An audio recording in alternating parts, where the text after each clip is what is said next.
All right, hello and welcome back to another edition of LSU Sports Updates from the Advocate on a Wednesday afternoon here. As always, I'm Wilson Alexander, LSU football writer here, joined by my colleague Leah Vann.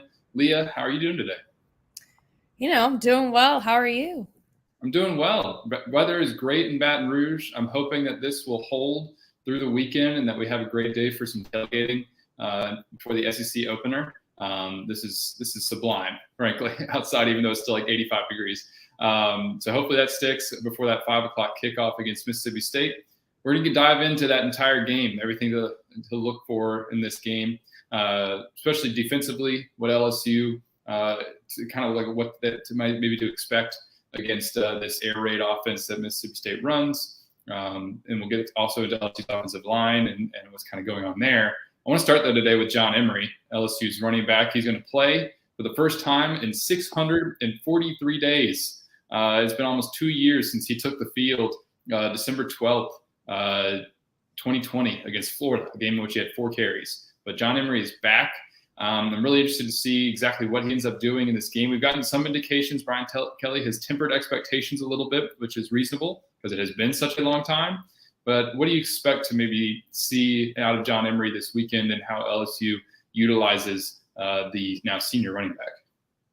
Yeah, we got to see him a little bit during preseason camp, and you could tell that this guy has some potential, especially as kind of a guy who can push through defenders. But he definitely was up against some tough competition from that LSU front. And so I felt like he wasn't standing out to me as much as the other running backs, but that's also because he hasn't been playing, But I definitely think that to me, it sounds like Brian Kelly was like, remember to measure your expectations. This guy hasn't played in a while, right? So I think that he's going to be kind of used sparingly, but I certainly think he'll be somebody who's in the rotation to keep the ball moving, to keep the offense moving, and kind of change up a look. There's no film on him now. Armani Goodwin played a good amount last week. We've seen a lot of Josh Williams. We even saw a little bit of Corin Norman last week. So, and then there's been a bunch of Noah Kane here and there. So he is kind of this guy who maybe he could be used in a surprising way, maybe as a target in the flats or something, like a short ball target or something. You've spent a little bit more time getting to know him over these years. So I'm curious to see what you think his strengths are going to be on this offense. Yeah, it's gonna. He's fast. He's gotten more physical. He's put on some really good weight. I mean, he's up to about 215 pounds, and you could see it back in the spring, in particular, because back in the spring he was clearly the number 1 running back, and there was so much expectation sort of being built up around him, and a lot of guys around the LSU program are really high on what John Emery could do this season. Coming then, of course, right after the spring is when he learns that he's going to have those 2 more games here to start the year. And I wondered how much that – we haven't really gotten a clear answer on this, but I do kind of wonder how much that affected how LSU was using him in preseason camp. Because like you mentioned, we were seeing him as the number 3 in preseason camp, and he didn't really look like that explosive when he was out there. But I wonder how much of it was okay, we know you're probably going to miss 2 games, even though they tried to get that appealed and changed. So we're doing all this with an eye toward having you ready for Mississippi State. I wonder how much that was contributing to what we kind of saw in preseason practice. But yeah, if you go back to the spring, he looked great. And of course, you can't really draw too many conclusions from that, but he was more powerful through contact, which was kind of a problem earlier in his career. Sometimes he would just try to avoid that and get to the outside, get to the edge, and then run out of bounds. Frank Wilson, I think, has done that's something he emphasizes with his running backs, is lowering your shoulder a little bit. And Emery seems to be doing that. John, like you said, though, let's temper some expectations here a little bit. Brian Kelly said that specifically, let's be careful now to put a lot of expectations on him in the first game. We certainly can't do that. He's going to be part of the mix. How much that snap count is unclear. I'd say maybe a little bit more than just sparingly, though, because he brings something to LSU's running backs that they don't have. And Brian Kelly said it today, he's bigger, he's faster, he can catch the ball out of the backfield. That it's something that it's sort of been developed during his career. But also, he wasn't ever a star SEC running back even before this suspension. It was the hope was that he would be going to last year, and then he got ruled out academically ineligible for the entire season. So not exactly, I guess for him, it gives him the chance to finally like show if he can be the 5-star running back that he was coming out of high school. We'll find out, I guess, over the next 10 games because he'll have the chance. And of course, a lot of this is going to be, frankly, dependent on the offensive line because when you're a running back, it doesn't really matter how talented you are. There's nowhere to run. Leah, you were writing about this a little bit today with the offensive line. We've seen a few different iterations of this group already, kind of during the preseason and into the first few games. What do you think that we're actually going to see the 5 that we saw starting in Southern, or could LSU continue to switch this up a little bit? Yeah, so I apologize for getting briefly distracted by the baseball schedule getting released. So I've been looking at that on my other screen. But anyway, back to football. So what we saw against Southern was that Garrett Dellinger had moved to that left guard position, and then Miles Frazier moved all the way to right tackle from left guard, which is quite the code switch, if you ask me. But Charles Turner, I think Brian Kelly said yesterday that he will have the start at center. He feels more comfortable, more confident with him at center. Charles Turner also has experience playing the position. But what the story I've been working on today is creating that offensive line awareness, right? And how you need to know the tendencies of the guy next to you. And you also need to be able to recognize those fronts. Like, is those defensive linemen, are they lined up in a 3 tech or a 1 tech? And how does that affect you, right? And how does that affect the guy next to you? So do you need to go help the blocker next to you because the other guy's got the double team or not? And so it's, it's this thing where it only comes with time and playing with each other. But also it's something that's taught. Like a lot of guys will kind of just go up front. And what I was hearing today was like, they'll just kind of take care of their own block. And as an offensive lineman, you have to kind of look to the opposite way that you're blocking to make sure that everything else is covered and make sure that you're moving in the right direction. And so that's something, again, is built through reps. And I hate to say that, but also it doesn't mean that more experienced guys are necessarily better. So like Brian Kelly was talking about Emery Jones, true freshman, somebody he's really high on. So he's just got that IQ.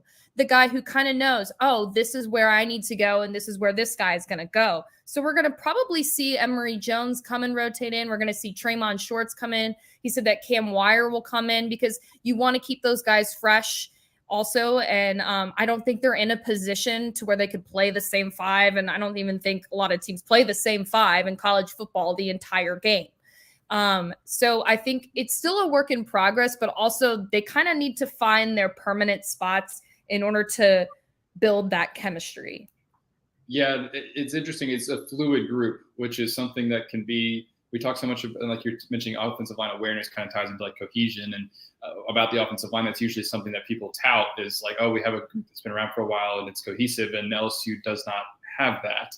And I don't know if they really will this season because, like you said, there's a lot of young guys. Will Campbell's your starting left tackle, Emery Jones, like you said, into the rotation. Maybe by the later half of the year could even maybe push to actually be a starter, depending on kind of how he adjusts the SEC.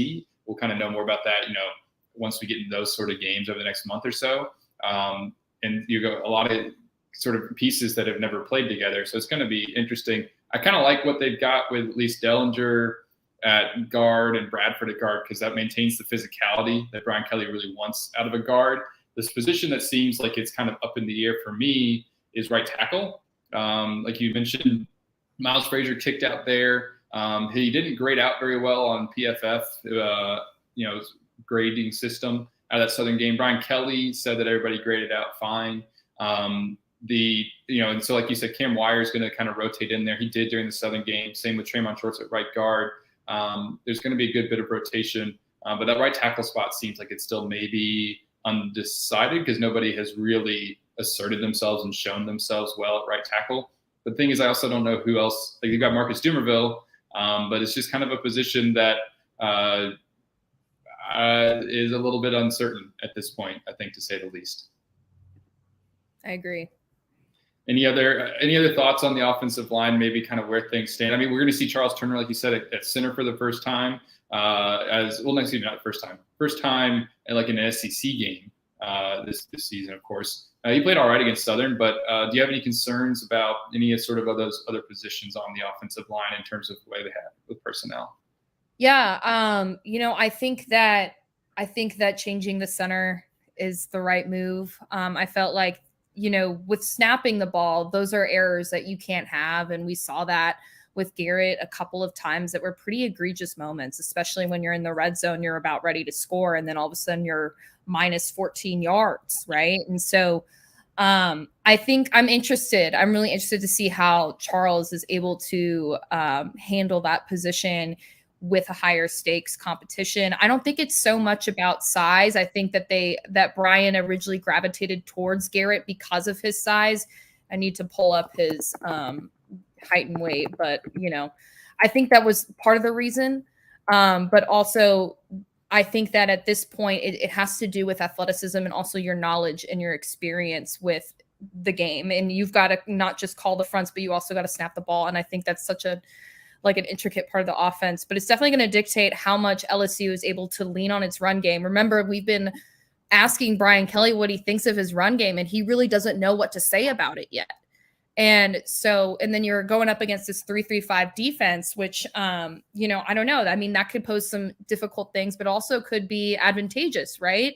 So I'm interested to see how the run game does and is impacted by this offensive line. Yeah, I think it's a nice transition also into kind of talking about Mississippi State. So just a brief overview for folks about Mississippi State. Like you said, they run this 3-3-5 defense with Zach Arnett as the defensive coordinator. He's somebody who LSU interviewed and brought in, tried to maybe hire, and then it didn't work out and all that back in, before the 2021 season. And then ended up with Durante Jones instead and all that. So there's a little bit interesting little history there. But yeah, 3-3-5 defense, 9 returning starters on that side of the ball. One of the more experienced, the most, I think, experienced group in the SEC in terms of returning production on the defense. They've done a good job in these last 2 games against Memphis and Arizona, of containing people. It's not like maybe the most fantastic defense you've ever seen, but they're pretty solid, especially on the front, which is going to, of course, help dictate how this game goes, because every SEC game is dictated by the front and what happens on the line of scrimmage. And it seems like Mississippi State certainly has an edge there in terms of experience. Obviously, offense is the air raid. And let's dive into that offense here. This is the first time that Brian Kelly and this staff will be going up against Mike Leach. They're familiar with each other. Mike Leach said yesterday, then was asked to expand on it today, about Brian Kelly being a sweater wearer. What he means by that is that Brian Kelly is somebody who does not just stand on the sideline and point around at people and kind of enjoys just being a head coach. He's actually involved in the X's and O's. That was Mike Leach's impression of him, having kind of been around the college football with him for a minute here. But there's kind of some interesting things going on in LSU's secondary right now and at linebacker, and they're going to have to stop the air raid. Do you think, just very, sort of broad overview, do you think they have the personnel and what it takes to be able to do that against an offense that is can be pretty tricky if you're not in the right spot? Yeah, and they certainly struggled in coverage against Florida State, which I think is probably a more accurate measure of what we're going to be seeing here, right? And a lot of the most vulnerable spot is the middle of the field for LSU. And that, like they said, at least Brian Kelly was saying, was attributed to the lack of communication by the safeties and stuff. And so I'm interested to see what kind of coverages they have and how many people they drop into coverage. Are they going to use Micah Baskerville as a guy who drops into coverage a little bit more as a linebacker, because you are going up against an offense that is going to pass the ball most of the time. And I'm interested to see how much they even put pressure on the quarterback, right? Because Will Rogers gets rid of the ball pretty quickly. So it's almost like, okay, how much pressure, how much are you risking by putting so many guys up on the line and then, putting pressure on him and then leaving the field wide open for somebody who knows how to get rid of the ball quickly. So I think we're going to see a lot of those linebackers that we're going to see. It's not going to be like a Harold Perkins who runs straight to the quarterback or, a true freshman. I think we're going to see some linebackers that are able to show that flexibility of dropping into coverage. And then also it's going to be up to the safeties in the corners to really improve how they're doing. I saw that Mekhi Garner has been the highest graded corner in at least the last game. Major Burns, I felt like, was in on every play and every tackle, but he did kind of miss a couple tackles in the first game against Florida State. So I'm interested to see what you think about the secondary. Yeah, in linebackers too. I'll start with that. This is a big game for Mike Jones and for Greg Penn as well, who haven't stood out in the first two games. There was one point where Mike came up the middle on a blitz against Florida State and missed Jordan Travis. And of course, that was kind of a problem that the entire defense had that day, bringing him down, especially on third down. The two of them, especially Mike, who has been in the past a nickel safety at Clemson and was kind of a cover guy before coming to LSU to learn and get the experience of playing inside. This might be a game that's more tailored to him. He needs to have a big game. If not, then you start to really kind of, I think, worry about LSU's linebackers because, Micah is beginning to show up and assert himself. He obviously had that pick six. He's probably your best coverage linebacker. I'd expect to see a lot of him. But yeah, those two, I think Greg and Mike Jones need to have a big game. And it will be interesting to see what they do with Harold because his athleticism you can't just keep it off the field. But they do have to kind of pick and choose their spots with him as he's continuing to learn the playbook because he's a freshman who's still getting used to the college game, but he's got so much quick twitch and speed that it's hard to necessarily keep him off the field at all. And as he's continuing to just earn himself more playing time. But like you said, it's a little bit more complicated going up against an offense where you have to have everybody communicating well in the back end and know your spots. It'll be interesting to see what Matt House does, whether or not he goes with zone coverage or man. We've seen LSU show exactly what to do against the air raid last year and show exactly what not to do against the air raid in 2020. And last year, they pretty much just dropped 8 and kept everything in front of them. They bent, they did not break, and it worked. It was a close game, but they did what they needed to do to get out of there with a win. And that tends to be what works against the air raid. Brian Kelly compared it in some ways and got it just at least in his mind in terms of how he sort of thinks about it as a triple option. And that you have to know exactly where you're going to be. You have to have a really high attention to detail, and everybody has to be communicating well. He thinks that moving Greg Brooks back to a true safety has helped with that communication. We'll see in a game like this whether or not it does. And Jay Ward, as a result, has moved down to nickel, and that's a really big change in the secondary because Jay Ward's been a safety for a little while now. Former cornerback, but he thinks that it kind of suits his skill set as a former corner to be the nickel. And Greg, a guy with 3 years of SEC experience alongside Major Burns, who they think really highly of as a communicator. Brian Kelly thinks that has sort of helped their communication in the back end. LSU's corners have played pretty well. Through the first 2 games, Southern, it's hard to make like a really big assessment, but they didn't really get burned deep against Florida State other than on the flea flicker. So I feel like they're capable, but like they haven't, they've played a ton of snaps together, really, in the grand scheme of things. And are they going to have sort of the communication element in order to, pass guys off if you're playing in zone and that kind of thing against Mississippi State? It's going to help, I think, also that Sevyn Banks is back. But do you expect him to really – I don't know. I don't expect him to play a ton, but maybe be a rotational piece because, he didn't get a lot of, as we saw, reps in the preseason either. But it's going to be interesting to see how they end up using him. Yeah. Yeah, I don't know. I don't know. Do they even bring him back this game? I think what's interesting is if I think back to last year when they played Mississippi State, I felt like that was like a Cordell Flat breakout game for him. That was a really big game for him. So I'm wondering who's really going to step up and shine. This is kind of the moment where we're going to see maybe one guy in that secondary who's going to make a name for himself and that we're going to be watching the rest of the season. Because right now it's just kind of there's this guy, he's good. There's Mekhi Garner, he's pretty good. Major Burns has done really well at safety. Greg Brooks. There's all these guys, and we just kind of know names, and we kind of don't know their style and how they're going to perform against true competition. And so with Sevyn Banks, I don't know. I think it depends on how he's doing in practice, which we don't get to see. But it depends on how he's been showing up because I feel like there's a lot of options to rotate in. But I definitely think we could see him in for a couple of plays just to see if he can get his feet wet. Yeah, they're going to need him because, like Brian Kelly said this week, this is like an all hands on deck kind of game because so much is going to be asked of these cornerbacks and safeties that, they need quality depth. And Seven, was 90% healthy before the opener. He wanted to play. LSU kept him out, decided, he's coming off an injury that kept him out most last year at Ohio State. And so and that's part of, why he was kind of in and out during the preseason. And so they wanted him to be 100% before he got back on the field. But they'll find out kind of more today at practice, and we'll probably get a really good answer about it tomorrow when we get to talk to Brian Kelly again about kind of what they want out of Seven Banks in this game, how much he'll contribute. But I think we'll see him on the field at some point as he makes his LSU debut. But it's going to be kind of interesting also because, like, Mississippi State, they're an air raid team. They're going to throw the football.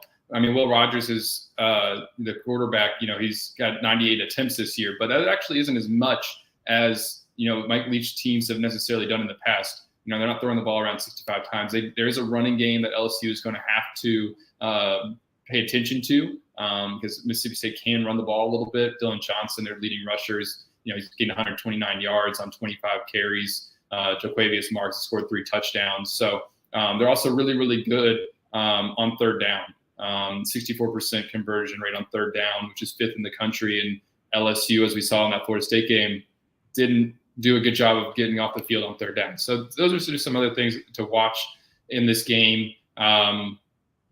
It's going to be a sort of kind of like, Florida State was obviously revealing, but LSU seemed to kind of fix a lot of those sort of simple mistakes against Southern. But this is when we're really going to start to learn about this LSU team and how well they can compete in the SEC and what's going to have to change. Leah, any parting thoughts before we turn our attention, before we kind of get to game day? Let's see. Not really. I have to go type up this baseball schedule. All right. Well, hey, before we let you go, anything that fans should know about this baseball schedule? Have you had a chance to look at it yet? Yeah, so obviously they're going to the Round Rock Classic in Round Rock, Texas. So, and then they're hosting Tennessee this year, April 1st through April, let's see, it's the end of March. Yes, March 31st through April 2nd. So that'll be a fun home series for sure. Arkansas is also coming to town. Alabama's coming to town, so it should be a fun season. Absolutely. As we all know around here, just because it's football season doesn't mean that baseball is ever over. LSU fans want to know. So I'll let you get to that. Thanks for watching, everybody. This has been another edition of LSU Sports Updates from The Advocate. You can also find all of our stuff on theadvocate.com, NOLA.com. Think about signing up for our newsletter, delivered in your inbox every single morning, at least 5 days a week, I think. Be a lot of, nice sort of wrap up of what's going on with LSU sports, and particularly at this time of year, what's going on with the football team. We'll have all the coverage of the Mississippi State game and every single game all fall. So check us out there. This has been LSU Sports Updates. I'm Wilson Alexander for Leah Vann and everybody else at The Advocate. Thanks for watching. We'll see you next week.